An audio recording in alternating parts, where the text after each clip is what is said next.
ನಿಮ್ಮ 16ರಿಂದ 25 ವರ್ಷದ ಸ್ನೇಹಿತರು ನಿಮಗೆ ತುಂಬ ಸ್ಪೆಷಲ್ ಆದ ವ್ಯಕ್ತಿಗಳಲ್ವಾ? ಅಂದರೆ ಬಾಲ್ಯದ ಸ್ನೇಹಿತರು.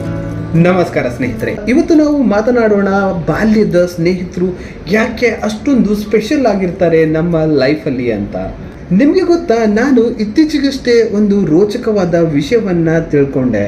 ಅದೇನೆಂದರೆ 16ರಿಂದ 25 ವರ್ಷದ ಒಳಗಡೆ ಮಾಡಿಕೊಂಡ ಸ್ನೇಹಿತರು ನಮ್ಮ ಜೀವನದಲ್ಲಿ ತುಂಬಾ ಜಾಸ್ತಿ ಇಂಪಾರ್ಟೆನ್ಸನ್ನು ಹೊಂದಿರ್ತಾರೆ. ನಿಮಗೆ ಈಗ 30 ಅಥವಾ 40 ವಯಸ್ಸಾಗಿರಬಹುದು, ಆದರೆ ಬಾಲ್ಯದವರು ಯಾರಾದರೂ ಕಾಲ್ ಮಾಡಿದ್ರು ಅಂತ ಅಂದಾಗ ನಮಗೆ ತುಂಬಾ ಜಾಸ್ತಿ ಖುಷಿ ಆಗತ್ತೆ. ಇದರ ಮೂಲ ಕಾರಣ ಏನು ಅಂತ ನಿಮಗೆ ತಿಳಿದಿದೆಯಾ? ಈ ಸ್ನೇಹಿತರು ಯಾವತ್ತಾದ್ರೂ ನಮಗೆ ಕಾಲ್ ಮಾಡಿದ್ರು ಅಂತ ಅಂದಾಗ ಏನೋ ಒಂಥರ ಬೆಚ್ಚಗಿನ ಅನುಭವವಾಗತ್ತೆ, ಏನೋ ಒಂಥರ ಒಗ್ಗಟ್ಟಿದೆ ಅಂತ ಅನ್ಸುತ್ತೆ. ನಮ್ಮ ಬಾಡಿ ಕೂಡ ಬೇರೆ ರೀತಿಯಲ್ಲೇ ಕೆಲಸ ಮಾಡಲು ಶುರು ಮಾಡತ್ತೆ. ಆದ್ರೆ ಇತ್ತೀಚೆಗಷ್ಟೇ ಮಾಡಿಕೊಂಡ ಸ್ನೇಹಿತರ ಜೊತೆ ನಾವಿದ್ದಾಗ ಈ ರೀತಿಯ ಫೀಲಿಂಗ್ ನಮ್ಗೆ ಬರೋದಿಲ್ಲ. ಹಾಗಾದ್ರೆ ಇದಕ್ಕೆ ಮೂಲ ಕಾರಣವಾದ್ರೂ ಏನು? ಇದಕ್ಕೆ ಕಾರಣ ನಿಮ್ಮ ವ್ಯಕ್ತಿತ್ವ ಅಲ್ಲ, ಮತ್ತೆ ನಿಮ್ಮ ಸ್ನೇಹಿತರ ತಪ್ಪು ಕೂಡ ಅಲ್ಲ. ಇದಕ್ಕೆ ಮುಖ್ಯ ಕಾರಣ ನಿಮ್ಮ ಮೆದುಳು. ಹಾಗಾದ್ರೆ ಈ ವಿಷಯವನ್ನ ತುಂಬಾ ಮಜಾ ಮಾಡಿಕೊಂಡು ನಾವು ಇವತ್ತು ಅರ್ಥ ಮಾಡಿಕೊಳ್ಳೋಣ. ಹಾಗಾದ್ರೆ ಬನ್ನಿ, ಈ ಅದ್ಭುತ ಪ್ರಯಾಣವನ್ನ ನಾವು ಶುರು ಮಾಡೋಣ. ನಿಮ್ಮ ಮೆದುಳನ್ನ ಒಂದು ಮನೆ ಕಟ್ಟುವ ಜಾಗ ಅಂತ ಈಗ ನೀವು ಇಮ್ಯಾಜಿನ್ ಮಾಡ್ಕೊಳ್ಳಿ. 16ರಿಂದ 25 ವರ್ಷದ ವಯಸ್ಸಿನಲ್ಲಿ ನಮ್ಮ ಮೆದುಳು ಒಂದು ಕಾರ್ಖಾನೆ ರೀತಿಯಲ್ಲಿ ಕೆಲಸ ಮಾಡತ್ತೆ. ಅಂದ್ರೆ ಎಲ್ಲೆಡೆ ಸಿಮೆಂಟ್, ಇಟ್ಟಿಗೆ, ಕಬ್ಬಿಣದ ಸರಳುಗಳು ಮತ್ತು ಅರ್ಧ ಕಟ್ಟಿದ ಗೋಡೆಯ ರೀತಿಯಲ್ಲೇ ಕಾಣುತ್ತೆ. ಕಿಟಕಿಯ ಬಾಗಿಲುಗಳು ತೆರೆದಿದೆ, ಯಾರು ಬೇಕಾದ್ರೂ ಒಳಗೆ ಬರಬಹುದು, ಯಾರು ಬೇಕಾದ್ರೂ ಹೊರಗೆ ಹೋಗಬಹುದು. ಈ ಸಮಯದಲ್ಲಿ ನಿಮ್ಮ ಮೆದುಳಿನಲ್ಲಿ ಒಂದು ವಿಶೇಷವಾದ ಪ್ರಕ್ರಿಯೆ ನಡೆಯುತ್ತೆ. ವಿಜ್ಞಾನಿಗಳ ಪ್ರಕಾರ ಈ ವಯಸ್ಸಿನಲ್ಲಿ ನಿಮ್ಮ ಪ್ರಿಫ್ರಂಟಲ್ ಕಾರ್ಟೆಕ್ಸ್ ಅಂದ್ರೆ ನೀವು ಯೋಚನೆ ಮಾಡುವ ಭಾಗ ಅದರ ಬೆಳವಣಿಗೆಯ ಹಂತವಾಗಿರುತ್ತೆ. ಆದ್ರೆ ಇದು ಲಿಂಬಿಕ್ ಸಿಸ್ಟಮ್ ಅಂದ್ರೆ ಭಾವನೆಗಳ ಕೇಂದ್ರ. ಅಂದ್ರೆ ಇದು ಪೂರಾ ಜೋರಾಗಿ ಕೆಲಸ ಮಾಡ್ತಾ ಇರುತ್ತೆ. ಅಂದ್ರೆ ನೀವು ತುಂಬಾ ಭಾವುಕರಾಗಿರ್ತೀರಾ, ತುಂಬಾ ಸೂಕ್ಷ್ಮವಾಗಿರ್ತೀರಾ. ಹಾಗೆ ಜನರನ್ನು ಕೂಡ ನೀವು ಅತಿಯಾಗಿ ಈ ಸಮಯದಲ್ಲಿ ನಂಬ್ತೀರಾ. ಸ್ನೇಹಿತರ ಜೊತೆ ಇರೋದು, ಮಾತನಾಡೋದು, ತಮಾಷೆ ಮಾಡೋದು, ಜಗಳವಾಡೋದು ಇದೆಲ್ಲ ಅದರ ಒಂದು ಭಾಗವಾಗಿರುತ್ತೆ.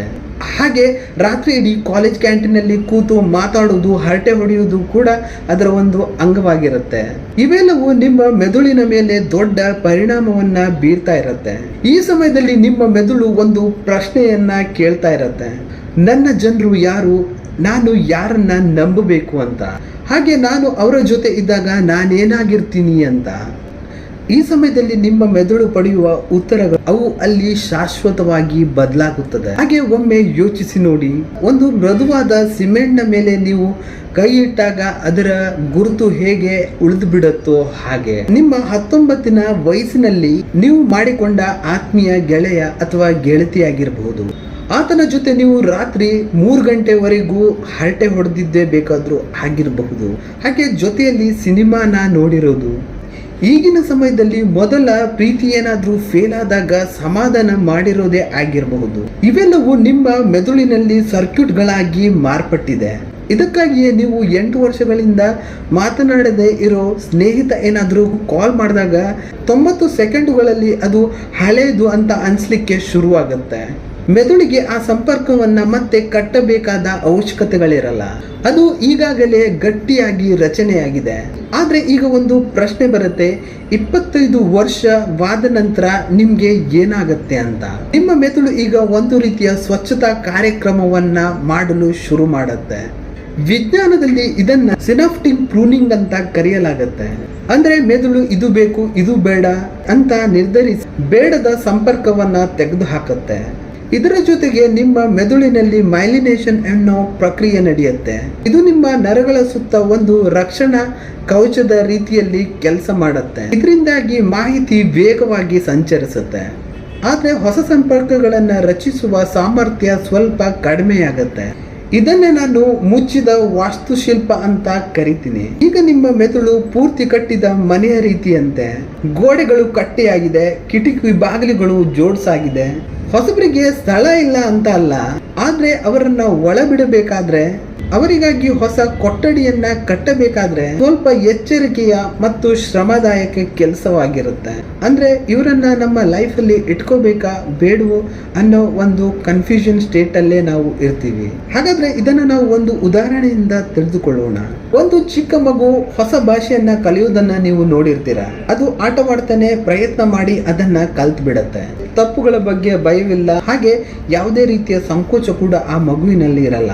ಆದರೆ ವಯಸ್ಕರಾಗ್ತಾ ಇದ್ದ ಹಾಗೆ ಹೊಸ ಭಾಷೆ ಏನಾದರೂ ನೀವು ಕಲಿಯಲು ಪ್ರಯತ್ನಿಸಿದಾಗ ನಿಮ್ಮ ಒಳಗೆ ಭಯ, ಸಂಕೋಚ ಎಲ್ಲವೂ ಕೂಡ ನೀವು ಅಬ್ಸರ್ವ್ ಮಾಡಬಹುದು. ಅಂದರೆ ರಿಪಿಟೇಷನ್ ಅನ್ನ ಮಾಡಬೇಕಾ ಅಥವಾ ಹೊಸ ಕೋರ್ಸ್ಗಳನ್ನು ನಾನು ಎನ್ರೋಲ್ ಮಾಡಬೇಕಾ, ಈ ರೀತಿಯ ಕನ್ಫ್ಯೂಷನ್ ಅಲ್ಲೇ ನೀವು ಜಾಸ್ತಿ ಸಮಯದಲ್ಲಿ ಇರ್ತೀರಾ. ಆದ್ರೆ ಇದು ಮಾಡೋದು ತುಂಬಾ ಸುಲಭ ಅಂತ ಕೂಡ ನಿಮ್ಗೆ ತಿಳಿದಿರುತ್ತೆ. ಆದ್ರೆ ಚಿಕ್ಕ ಮಕ್ಕಳು ಕಲಿಯುವ ರೀತಿಯಲ್ಲಿ ನಾವು ಈಗ ಕಲೀಲಿಕ್ಕೆ ಆಗಲ್ಲ. 16ರಿಂದ 25 ವರ್ಷದ ಸ್ನೇಹನ ಕೂಡ ಹಾಗೆ ರಾತ್ರಿ ಇಡೀ ನಾವು ಯಾವುದೇ ಎಫರ್ಟ್ ಹಾಕದೆ ಅದು ಗೋ ವಿತ್ ದ ಫ್ಲೋ ನಲ್ಲಿ ನಡೀತಾ ಇರುತ್ತೆ. ಪಕ್ಕದ ಬೆಂಚ್ ನಲ್ಲಿ ಕೂತು ಇದು ಸ್ವಾಭಾವಿಕವಾಗಿ ರಚನೆ ಆಗಿ ಹೋಗ್ಬಿಡುತ್ತೆ. 25+ ಸ್ನೇಹಕ್ಕೆ ನಮ್ಗೆ ಉದ್ದೇಶಪೂರ್ವಕ ಪ್ರಯತ್ನ ಬೇಕಾಗತ್ತೆ. ಬನ್ನಿ ಕಾಫಿ ಕುಡಿಯೋಣ ಅಂತ ಆಹ್ವಾನ ಮಾಡಬೇಕು, ಮತ್ತೆ ಮತ್ತೆ ಭೇಟಿ ಆಗ್ಬೇಕು, ನಿಧಾನವಾಗಿ ನಂಬಿಕೆಯನ್ನ ಬೆಳೆಸಬೇಕು. ಈಗ ನನಗನ್ಸಿದ ಪ್ರಮುಖ ಅಂಶದ ಬಗ್ಗೆ ನೋಡೋಣ. 35ರಿಂದ 40ನೇ ವಯಸ್ಸಿಗೆ ಕೆಲವರಿಗೆ ವಿಚಿತ್ರವಾದ ಅನುಭವವಾಗತ್ತೆ. ಹೊಸ ಸ್ನೇಹಿತರನ್ನ ಮಾಡಿಕೊಳ್ಳೋದು ಕಷ್ಟವಾಗ್ತಾ ಇದೆ. ನನಗೇನೋ ಸಮಸ್ಯೆ ಇದೆ ಅಂತ ಅನ್ಸುತ್ತೆ, ನಾನು ಬೇರೆ ಆಗಿದ್ದೀನಿ ಕೂಡ ಅನ್ಸಲು ಶುರುವಾಗುತ್ತೆ. ಈಗಿನ ಜನರೆಲ್ಲ ಹಾಗೆ ಅನ್ಸ್ಕೊಳ್ತಾರೆ, ಆದ್ರೆ ನಿಜ ಕಾರಣ ಬೇರೆನೇ ಇದೆ. ನಾವು ನಮ್ಮ ಮೆದುಳಿನ ನಿರ್ದಿಷ್ಟ ಸಾಮರ್ಥ್ಯವನ್ನ ಕಳೆದುಕೊಳ್ತಾ ಇದ್ದೇವೆ. ಪ್ರಯತ್ನವಿಲ್ಲದೆ ಬಾಂಧವ್ಯ ಬೆಳೆಸುವ ಸಾಮರ್ಥ್ಯ. ಇದರ ಅರ್ಥ ನಾವು ಆಳವಾದ ಸಂಬಂಧವನ್ನ ರಚಿಸಲು ಅಸಮರ್ಥರಂತಲ್ಲ, ಆದ್ರೆ ಈಗಿನ ಸಂಬಂಧ ಹಳೆಕ್ಕಿಂತ ಭಿನ್ನ. ಹಳೆಯ ಸ್ನೇಹ ತುಂಬಾ ಅನಾಯಾಸವಾಗಿ ಬಂತು. ಇವುಗಳಲ್ಲಿ ಹೆಚ್ಚು ಉದ್ದೇಶಪೂರ್ವಕತೆ, ಹೆಚ್ಚು ತಾಳ್ಮೆ ಬೇಕಾಗತ್ತೆ. ಇದನ್ನ ಅರ್ಥ ಮಾಡಿಕೊಂಡಾಗ ಒಂದು ರೀತಿಯ ಮೌನ ದುಃಖ ನಮ್ಮನ್ನ ಆವರಿಸುತ್ತೆ. ನೀವು ಕಳೆದುಕೊಳ್ತಾ ಇರೋದು ಕೇವಲ ಸ್ನೇಹಿತರನ್ನಲ್ಲ, ನಿಮ್ಮ ಮೆದುಳಿನ ನಿರ್ದಿಷ್ಟ ಸಾಮರ್ಥ್ಯವನ್ನ ಕಳೆದುಕೊಳ್ತಾ ಇದ್ದೀರಾ. ಇದು ಸಹಜ, ಇದೇ ವಿಜ್ಞಾನ. ಹಾಗಾದ್ರೆ ಈಗ ಒಂದು ಪ್ರಶ್ನೆ ಬರುತ್ತೆ, ನಾನು ಏನು ನಿರೀಕ್ಷಿಸೋದನ್ನ ನಿಲ್ಲಿಸಿದ್ದೇನೆ ಅಂತ. ಈಗ ನಾವೇನ್ ಮಾಡ್ಬೇಕು? ಹತಾಶರಾಗಬೇಕಾ? ಖಂಡಿತ ಇಲ್ಲ. ನಾನು ಕಲಿತ ಪ್ರಮುಖ ಪಾಠವನ್ನ ನಿಮ್ಗೆ ಹೇಳ್ತೀನಿ. ಹೊಸ ಸ್ನೇಹ ಹಳೆ ಸ್ನೇಹದ ರೀತಿಯಲ್ಲಿ ಇರತ್ತೆ ಅನ್ನೋ ನಿರೀಕ್ಷೆಯನ್ನ ಬಿಟ್ಟು ಬಿಡೋದು. ಹಳೆ ಸ್ನೇಹಿತರು ನಿಮ್ಮ ಮೂಲ ವೈರಿಂಗ್ನ ಭಾಗವಾಗಿರ್ತಾರೆ. ಅವರು ನಿಮ್ಮ ಮೆದುಳಿನ ಪ್ರಾಥಮಿಕ ರಚನೆಯಲ್ಲಿ ಸೇರ್ಕೊಂಡವರು. ಹೊಸ ಸ್ನೇಹಿತರು ಅವರು ಸಿದ್ಧಪಡಿಸಿದ ಸರ್ಕಿಟ್ನ ಭಾಗವಾಗಿರ್ತಾರೆ. ಅವರು ನಿಮ್ಮನ್ನ ಪೂರ್ಣವಾಗಿ ಅರ್ಥ ಮಾಡಿಕೊಂಡು ಎಲ್ಲವನ್ನ ತಿಳಿದುಕೊಂಡು ಜಾಗೃತವಾಗಿ ಆಯ್ಕೆ ಮಾಡಿಕೊಂಡವರು. ಹಾಗಾದ್ರೆ ಈಗ ಒಂದು ಪ್ರಶ್ನೆ ಬರುತ್ತೆ, ಇದರಲ್ಲಿ ಯಾವುದು ಶ್ರೇಷ್ಠ ಅಂತ. ಹಳೆ ಸ್ನೇಹಿತರು ನಿಮ್ಮ ಮೂಲ ಕಚ್ಚಾ ವಸ್ತು, ಹೊಸ ಸ್ನೇಹಿತರಿಗೆ ನಿಮ್ಮ ಸಿದ್ಧಪಡಿಸಿದ ವ್ಯಕ್ತಿತ್ವ ಸಿಕ್ಕಿತ್ತು. ಹಾಗಾದ್ರೆ ಇವರು ಯಾವ ಕೆಲಸವನ್ನ ನಮ್ಮ ಲೈಫ್ ಅಲ್ಲಿ ಮಾಡಿದ್ರು ಅನ್ನೋದು ಕೂಡ ನಾವು ಅರ್ಥ ಮಾಡ್ಕೊಳ್ಬೇಕಲ್ವಾ. ಹಳೆ ಸ್ನೇಹಿತರು ನಿಮ್ಮನ್ನ ರೂಪಿಸ್ತಾರೆ, ಹೊಸ ಸ್ನೇಹಿತರು ನಿಮ್ಮನ್ನ ಆಯ್ಕೆ ಮಾಡಿಕೊಂಡ್ರು. ಹಾಗಾಗಿ ನಿಮ್ಮ 16ರಿಂದ 25 ವರ್ಷದ ಸ್ನೇಹಿತರು ನಿಮ್ಮ ನರಮಂಡಲದಲ್ಲಿ ಪ್ರಮುಖವಾದ ಸ್ಥಾನವನ್ನ ಪಡೆದಿರ್ತಾರೆ. ಇದನ್ನ ನೀವು ಒಕ್ಕೊಳ್ಳೇಬೇಕಾಗಿರೋ ಸೈನ್ಸ್ ಆಗಿದೆ. ಆದರೆ ಈಗ ನೀವು ಮಾಡಿಕೊಳ್ಳುವ ಸ್ನೇಹಿತರೊಂದಿಗೆ ನೀವು ಸಂಭ್ರಮಿಸಿ, ಅವುಗಳಿಗೆ ಸಮಯವನ್ನ ಕೊಡಿ. ಅವು ಬೇರೆ ತರ ಇರಬಹುದು, ಆದರೆ ಅವುಗಳದೇ ಆದ ಮೌಲ್ಯವಿದೆ. ನೆನಪಿನಲ್ಲಿಡಿ, 19ನೇ ವಯಸ್ಸಿನಲ್ಲಿ ರಾತ್ರಿ ಇಡೀ ಮಾತನಾಡಿದ ವ್ಯಕ್ತಿಯ ಸ್ಥಾನ ತುಂಬಾ ಪ್ರಮುಖವಾಗಿರುತ್ತೆ. ಅದನ್ನ ನಿಮ್ಮ ಜೀವನದ ಉಡುಗೊರೆ ಅಂತ ನೀವು ಅಂದ್ಕೊಳ್ಬಹುದು. 40ರಲ್ಲಿ ಕಾಫಿ ಕುಡಿಯುತ್ತಾ ನಿಧಾನವಾಗಿ ಗೆಳೆಯನಾದವನು ಕೂಡ ಇನ್ನೊಂದು ರೀತಿಯ ಉಡುಗೊರೆಯಾಗಿರುತ್ತೆ. ಎರಡು ರೀತಿಯ ಸ್ನೇಹಿತರು ಕೂಡ ಅವರದೇ ಆದ ಸ್ಥಾನವನ್ನ ನಮ್ಮ ಜೀವನದಲ್ಲಿ ಅವರು ಇಟ್ಕೊಂಡಿರ್ತಾರೆ. ನಿಮ್ಮ ಮೆದುಳಿನಲ್ಲಿರುವ ವಾಸ್ತುಶಿಲ್ಪ ಮುಚ್ಚಿರಬಹುದು, ಆದರೆ ಬಾಗಿಲು ಯಾವಾಗಲೂ ತೆರೆದೇ ಇರುತ್ತೆ. ನಾವು ಸ್ವಾಗತಿಸಿದರೆ ಸಾಕಾಗತ್ತೆ. ಹಾಗಾದ್ರೆ ನಿಮ್ಮ ಹಳೆಯ ಸ್ನೇಹಿತರಿಗೆ ಒಂದು ಕಾಲ್ ಮಾಡಿ, ಹೇಗಿದ್ದೀರಾ ಅಂತ ನೀವು ಕೇಳಬಹುದು.